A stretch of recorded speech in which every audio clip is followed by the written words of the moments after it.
3 years, Michael Parker has been hoping to help City View ISD become the best district it can be. There was a lot of stuff going on at that time. That was, of course, right when City View was trying to pass the bond. I was on the bond committee.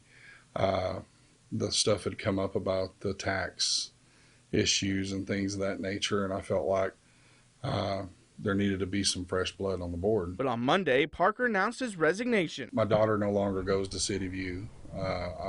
She's being homeschooled, so it was just, I don't have any real ties to the school itself as far as parent teacher and that nature. So I wanted to give somebody else the chance to go in there, and hopefully they can make the changes and the stuff that I tried and couldn't do. Parker's resignation comes after the district has received backlash following allegations made against former men's head basketball coach Bobby Morse.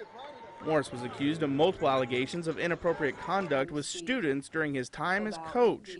He was placed on administrative leave in June before taking his own life a few days later. When the allegation was made was when I seen it on Facebook. That was the first time I heard of it. My opinion as a father of a 16-year-old daughter was, if there's any truth to it, and I was those girls' father, then that would have been a whole different conversation. While it wasn't the deciding factor, this ongoing investigation did play a role in Parker stepping down. I don't think really anybody wants their name associated with something like that.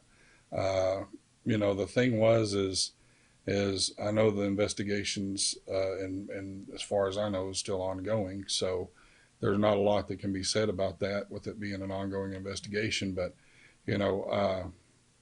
it made the decision a lot easier for me to decide that I was just going to do the one term. Parker also realizes the last couple months has affected the morale of the district and the trust the public has in the officials. The last few months, it's taken its toll on all of the board members.